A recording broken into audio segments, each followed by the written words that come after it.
Irfa, what's your view? Do you believe a woman really has that choice today in Islamic societies, even in this country? Or, Well, yeah, go ahead.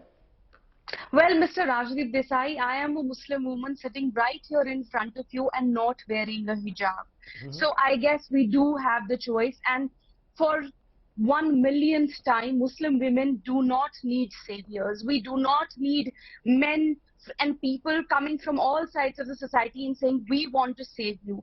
Instead, we need saviors like the kind of Mr. Dhulia, who will ease our access to educational institutions like he did.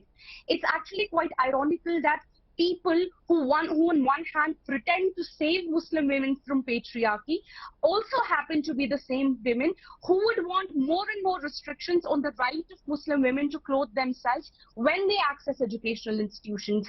It also happens to be the same people who would rather want us out of those educational institutions and say, listen, we are throwing you out of the educational institution because we want to save you.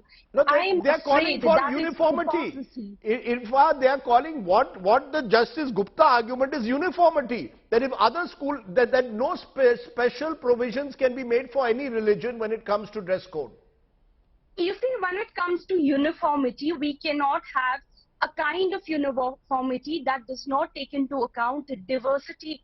For example, I cannot open a school and make beef curry the lunch menu because I will have to take into consideration the fact that people of all religious, beef curry or pork curry, for example, because I will have to take into consideration that people of all religious different religious communities are going to be attending my school. If we look at uniformity, we have seen schools in the UK, schools in the United States of America make reasonable accommodations for Hindus, for Sikhs, for Muslims by allowing headscarves and turbans to be a part of the uniform.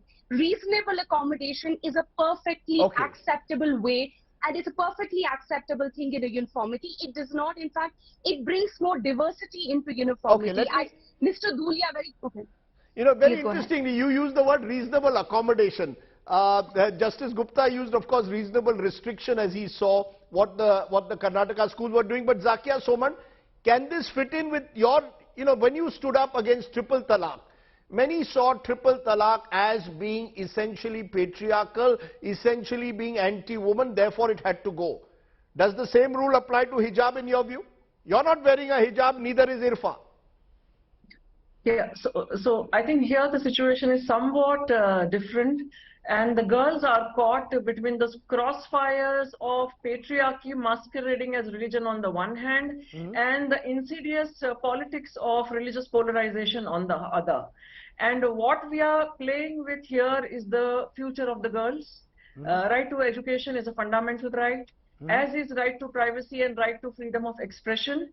But on the one hand, the parents will not allow the girls to go to school without hijab, and the schools will deny them entry into the classroom precisely because of the hijab.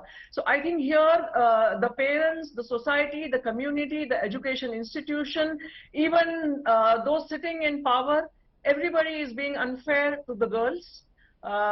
Reform in the Muslim community, equality and justice for Muslim women is a very serious issue. It cannot be brought about top down. It cannot be bludgeoned through these kind of blows. It's a time consuming organic kind of a process, and for a girl to realize and understand that she never had a choice, that hijab is a patriarchal imposition.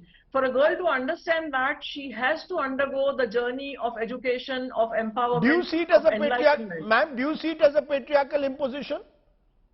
It is a patriarchal imposition, doubtless. Okay. It is not mandatory in Islam. It is a patriarchal imposition. It is a regressive practice, and I am 200% against it. Okay. But when the girl says that it is her choice, for her to understand that she really has no choice, she is conditioned by social pressure. To understand that, she needs to undergo the education journey, which has now been halted because of this ill kind of a move.